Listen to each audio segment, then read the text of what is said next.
Third and last example, and this is truly perfection. And this is fantastic. This is the second epistle of Peter. Now, in my book, I have the first epistle of Peter, right? The first book of Peter. The first book of Peter is clearly a real text, and it's got a deep code in it. I have removed it from the fake books, and I keep it. There is a heavy code in it that I will go into later. The second book of Peter is fake, and this is very similar to the book of Enoch. The first book of Enoch is correct, but the second book of Enoch is fake. So is the third book of Enoch. It's fake. Satan loves to put shit on top of shit on top of shit to confuse people. It's exactly what the Jews have done with their entire religion. They put a false book on top of the real scriptures and distorted the real scriptures. Anyway, this is the message here.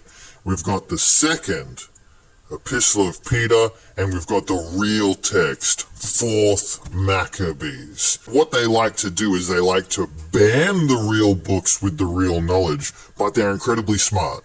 The people who are making Satan evil, the people who are making the false scriptures, they know the real scriptures like the back of their hand. They know the truth.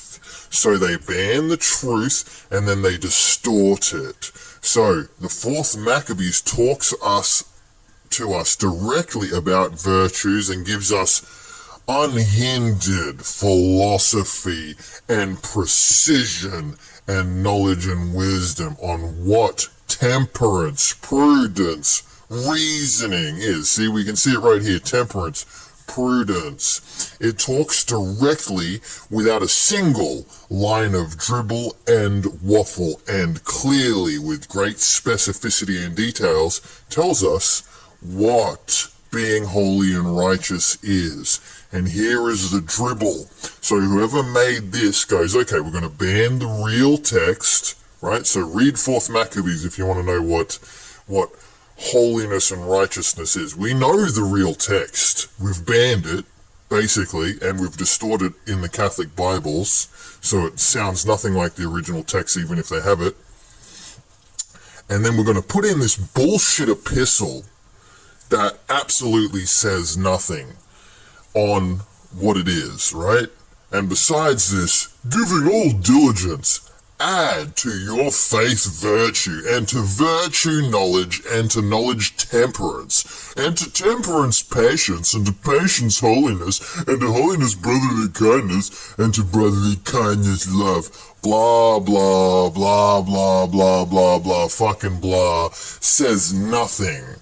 Just a line of bullshit, just dribble, waffle. So this is all of the New Testament, and basically how they run the shit show of garbage. Number 1 of Christianity is just be a good boy and girl / slave, pacifist, right? They don't even explain how to be a good boy and girl. They just say this over and over again. Be a good boy or girl, right? Be a pacifist and allow us to be evil and satanic. Don't sin, and then they distort what sinning is. They don't even tell you what sinning is either, so you don't know how to be a good boy and girl. That's it. That's how you be a holy, righteous, good person. Remove that, ban that, right? And then it's the same thing over and over and over and over and over again. Be a good boy, girl. Don't sin. Then they contradict and undermine, contradict and undermine, contradict and undermine, and then blah, blah, fucking blah.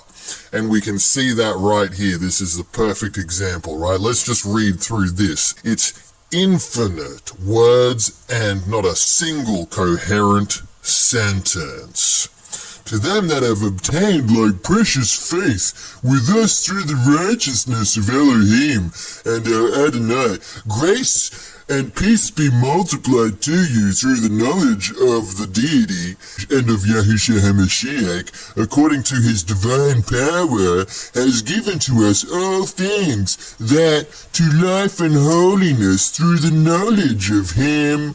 What's the knowledge of him? That has called us to glory and virtue, whereby are given to us exceeding great and